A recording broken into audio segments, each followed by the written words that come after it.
As you've seen and you will continue to see, scikit-learn has a lot of machine learning models, has a lot of tools and functions that we require when we are working on a machine learning problem.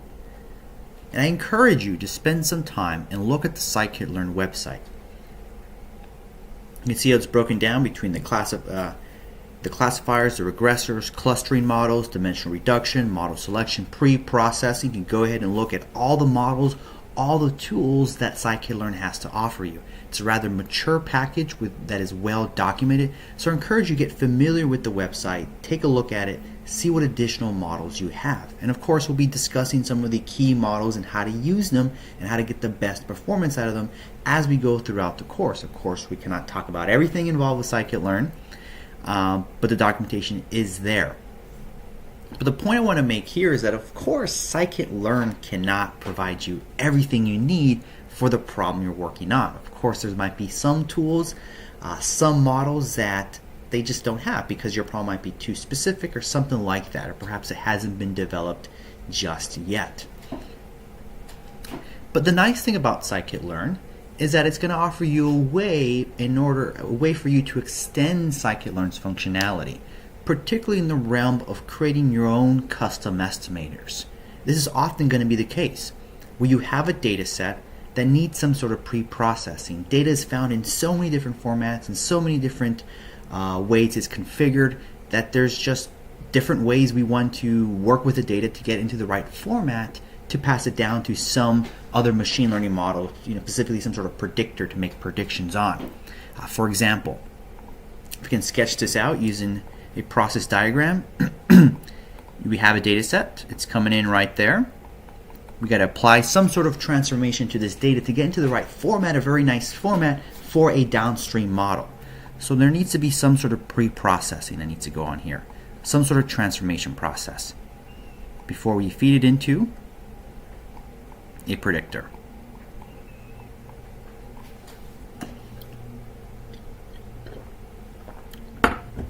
So we can define some sort of unit, some sort of process to do this transformation in our data. But it'd be nice that if we can go ahead and have that code that we construct, that model we construct, that estimator we construct, have it work well with the infrastructure of scikit-learn, with the environment of scikit-learn. It'd be very nice because if this custom estimator we construct that we are going to create for our problem, if it is compatible with scikit-learn, then we can use other tools of scikit-learn, things like pipelines. Hopefully you've been convinced the power of pipelines, the importance of pipelines. Pipelines are necessary, or not said necessary, but are very useful when you have a workflow of more than one step. Of course, if you only have one step, there's no need to use a pipeline, but oftentimes you have multiple steps to go from the raw data to a trained model. You should use pipelines. So any custom step we create, it'd be very nice if we can just erase it there. If we can go ahead and encapsulate it using pipelines. So whatever we create, we want to make sure it's 100% compatible with scikit-learn. And we can do that with scikit-learn. As we've seen with scikit-learn, scikit-learn is going to heavily rely on object-oriented programming principles for these machine learning models, for these transformers, for these predictors, these regressors and classifiers. These models are going to exhibit itself as classes. That's how they're programmed. Classes. We construct objects from those classes, and once we have those objects, we can go ahead and fit them, and then once they're fitted, we can call transform if it's a transformer, or call predict if it's a predictor. So scikit-learn is going to allow us to create our own custom estimators. And the way it works programmatically is that we're going to exploit the concept of inheritance. Inheritance in object-oriented programming principles is the idea of creating a class that's derived from some sort of base class. So there's no need to reinvent the wheel. There might be some previous class that defines some basic functionality. We inherit from that class, and then we add the additional functionality that defines this custom class we're creating at the idiosyncrasies of the new class. We'll see this example. So we'll see an example for this section of the lecture.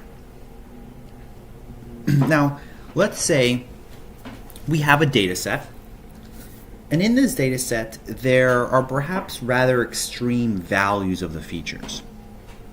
And we understand that these extreme values of the features might prevent our model from working well. So let me just go ahead and sketch that out. So let's say I have a distribution. This is my distribution. This is the value of one of my features, x of 1, and let's say this is how my distribution looks like. Distributions of x1 values. But I want to do some processing of my data set. I want to remove, I don't want to necessarily remove, but I want to modify some of those extreme values. So what I can do is I can say,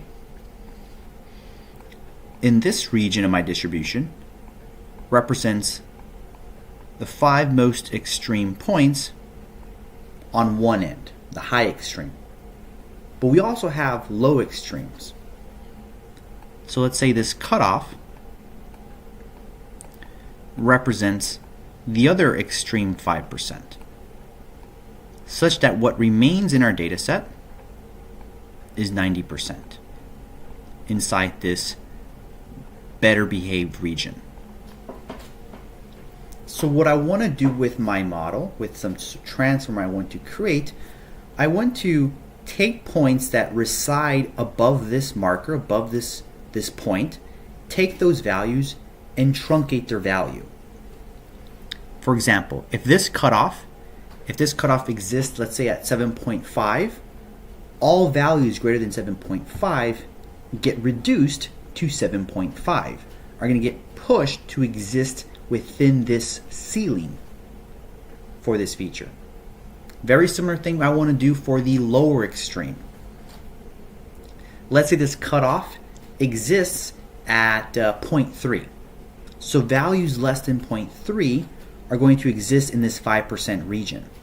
So all those values that are less than 0.3, I want to keep those points, I just want to modify their value. I want to push them upwards such that if I have a value, let's say 0.1, let's set it equal to 0.3. Push those extreme values on either end up to their floor, up to the floor, up to the ceiling, so such that I can modify the following distribution. That's the task at hand.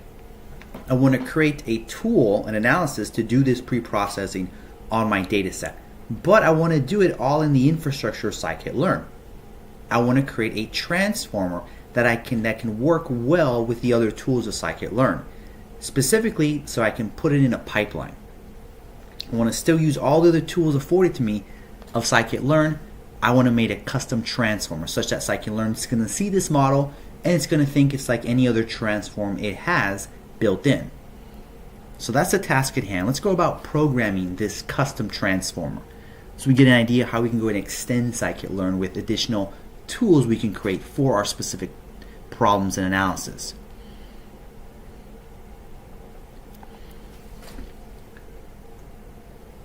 I'm going to call this model Outlier Replacer. Notice I'm going to take advantage of the camel case convention. So the first letter of each word is capitalized. So I say class, the name of my class, Outlier Replacer. It's not removing outliers, it's simply replacing their values. Keep that in mind. The first class is going to inherit is the base estimator. All estimators are going to inherit from this base class. Think of it as the skeleton scaffolding for our custom transformer. Got to inherit from the base estimator. Now, what type of estimator do we want in this problem? We want a transformer. So it's going to inherit a second class. It's going to inherit a second class. In this case, this class is the transformer mixin. So this is the class that's going to define this estimator specifically as a transformer. There are other ones that can inherit. We'll see those in a bit, but that's the one we are working on. We want a transformer, so we'll have it as a transformer.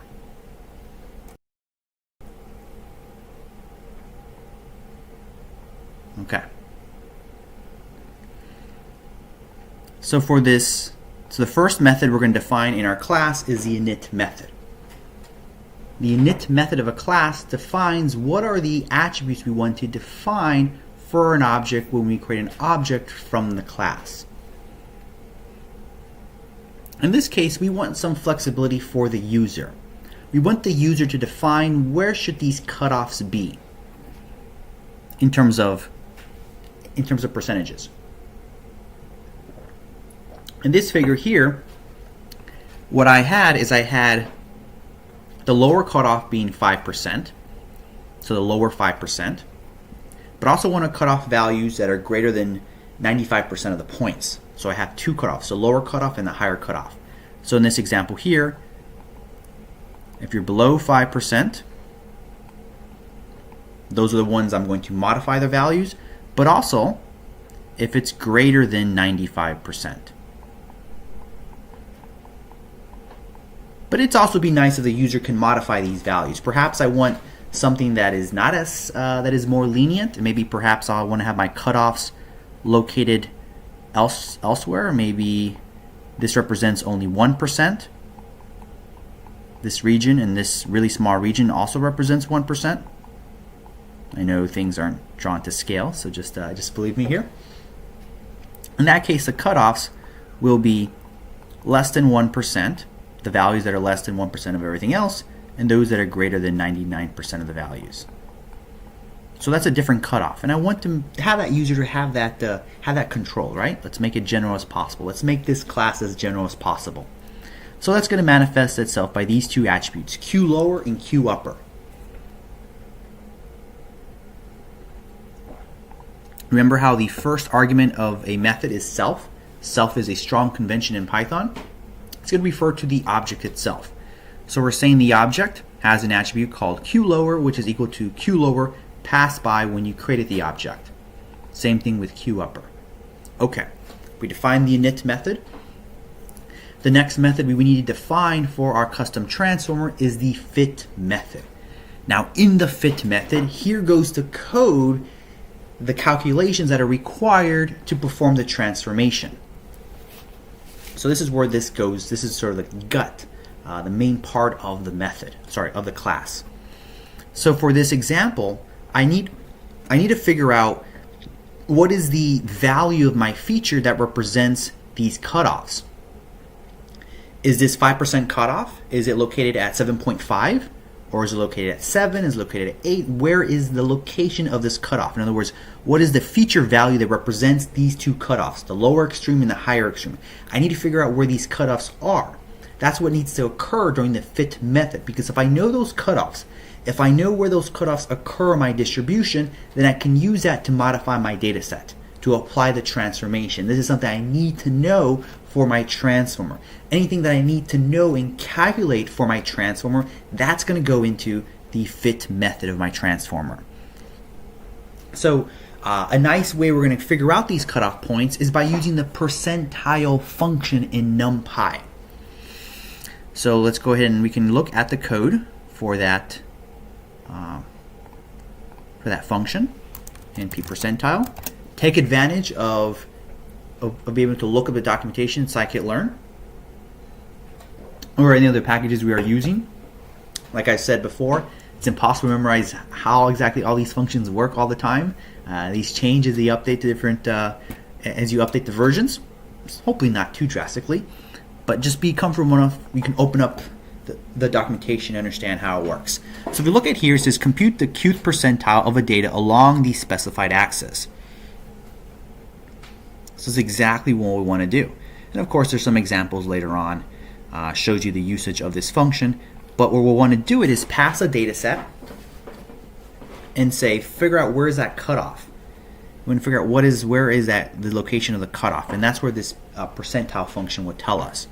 So we use the percentile function. We pass the data set. I should back up.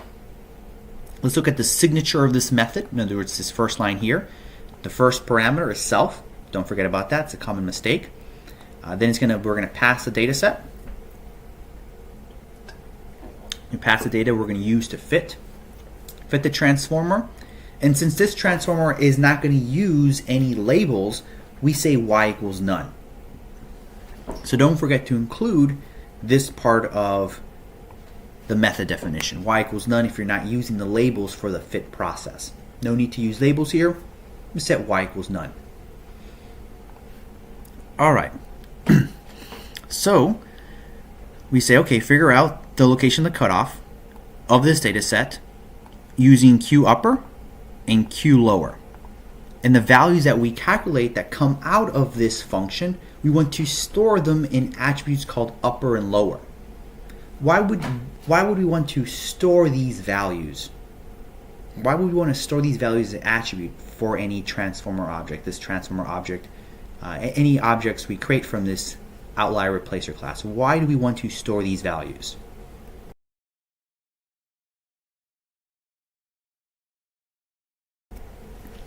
We want to store these values because we're going to make use of them when we transform our data set. We want to make use of them, so we want to store them as attributes such that when we get to the transform method, when we define what is the transform method for this transformer, we make use of Q lower and Q upper, of upper and lower, these upper and lower values that we calculate during the fit method. As I said before, what goes in the fit method? In the fit method are going to go into calculating any parameters, any coefficients, anything needed for the transformation process. And all the stuff that we need for the transformation process, they should be stored as attributes of the object. So that's exactly what we do here. One thing I want to point out, you might be wondering, what is this axis equals 0 argument? If we go into, let me just sketch out our data set. This is going to appear a lot when you're working with NumPy. Let's say we're working with a two-dimensional array, a matrix, rows and columns. If we want to specify, so in this case, we want to figure out what is these cutoffs for all the features of my data set. So I have x1, x2, and x3, and so forth, all the way to x of p. However many columns we have, how many features we have in our data set. We got to do this process for all the features. The distribution I showed you before, that was just a sample distribution for one feature. We got to repeat it for all the features. So we got to figure out these cutoffs for all the features in our data set. So when we apply the percentile function, we want it to be applied down the rows.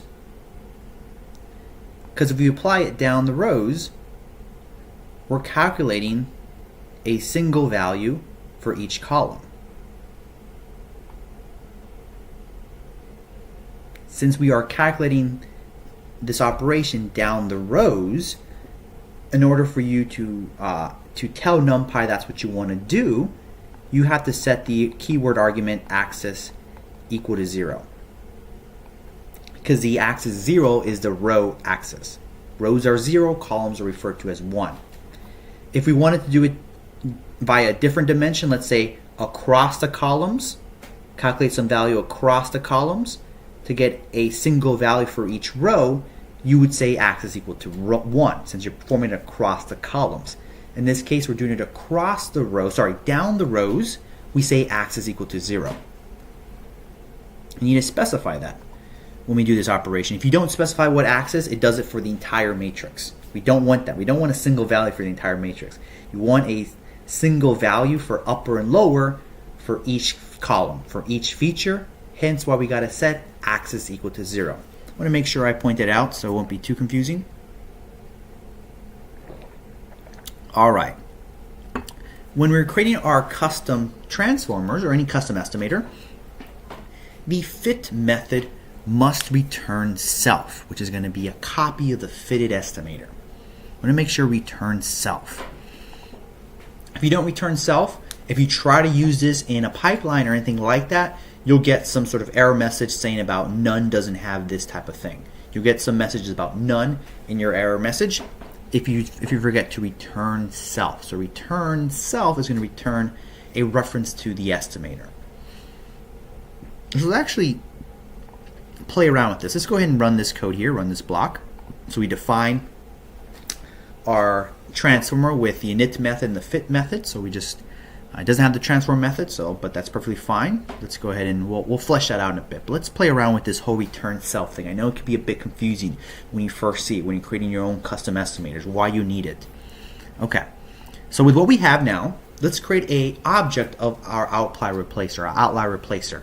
So we set the cutoff as, the lower cutoff as 5% and the higher cutoff as 95%. So we pass those two arguments when we create the object. Let's call fit. Now sometimes when you're doing this, when you're working with these models, you would do something like this. You would just do replacer equals the outlier replacer, and you do replacer.fit, and you pass x. You would do something like this.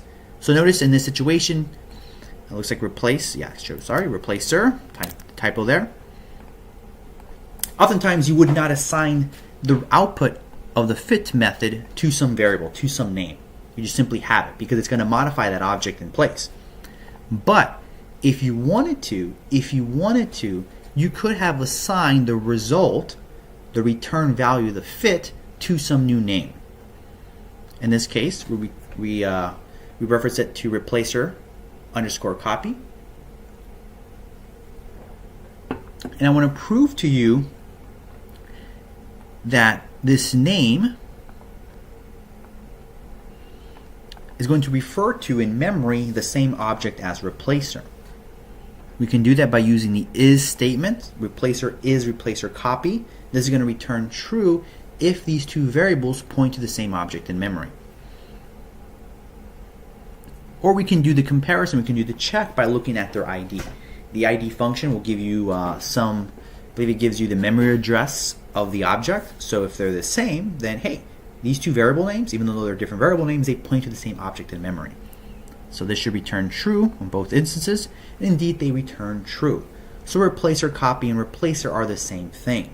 So modifying one will modify the other. Just want to point out that when you do the fit, you can assign the result of fit to a new variable name if you so want to, but you don't have to. Oftentimes you'll see the syntax that we have above and we've seen so far in the course. We'll be using the course.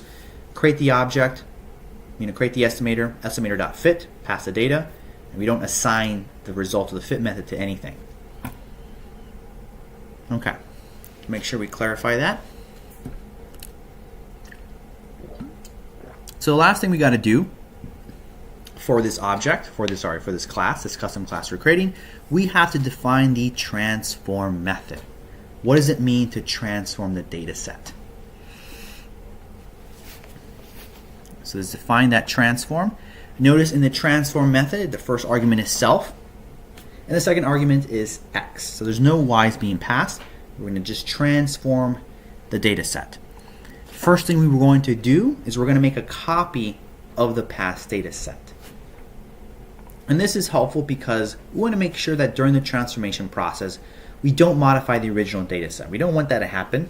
That might cause problems, especially if you don't know what's going on inside this transformer. It might have some unintended consequences for other processes that are going outside of your workflow of this transformer. So we make a copy of the data set. And then one thing we got to do is we got to figure out what values do we need to replace.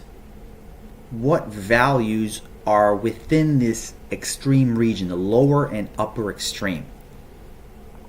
So if I go back here, if I sketch it out once more, so this is my distribution. So I have something like this. I want to figure out, and now I figured out during the fit method where these cutoffs exist. But now I got to figure out what points are within this extreme region, this outer regions that are defined as extreme. I can do that using NumPy, using some operations with my NumPy arrays. So I say x is less than self-lower, self.lower. Notice we're making use of those stored attributes that we created, that we figured out during the fit method. So x underscore self.lower will return all the indices where the x values are lower than the cutoff. So those are the ones I want to modify. So I've identified those and I stored those in the int lower variable. Now let's do it for the upper extreme. What indices of my data set have extreme values on the other end? So x greater than self.upper, I identified those values. Those indices where those values occur. Now what I got to do is I'm going to loop through all the columns of my data set. That's where I go through this for loop for I in range of x.shape -1. So the number of columns, number of features in my data set. Then I go about replacing those extreme values. That's what this code does here. It's figuring out all the values in my data set that exist in these two regions and replacing it with this cutoff point. In other words, if this cutoff point is 7.5 and I have a value at 8, it's going to truncate it to 7.5. Same thing with the extreme. If this extreme value, this cutoff is 0.3, any point that is less than 0.3 is going to get replaced to be equal to 0.3. So we're going to truncate those values, apply a hard ceiling and floor to my data set. So I apply the transformation, and I'm assigning it to my x of t, the copy of my data set. And that's what I end up returning in my transform method. Okay. Let me run that. So I defined my outlier replacer, define all the methods that are required. Let's go about using it. Let's go about using our custom transformer. Let's see how well it works. So I'm going to create a variable called replacer. So I have my replacer object, set the cutoff at 5 and 95. Let's fit the replacer. Let's call transform on the replacer. So I'm going to assign that result to x of t. So now x of t represents my modified data set. Let's go ahead and look at the distributions, right? Let's compare the distributions. Let's see, in fact, whether it did what we wanted to do. So how should you expect our plot to look like? So let's say this is our original distribution. What do you anticipate our histogram of the transform data set to look like? What do you guys think? How would it look like?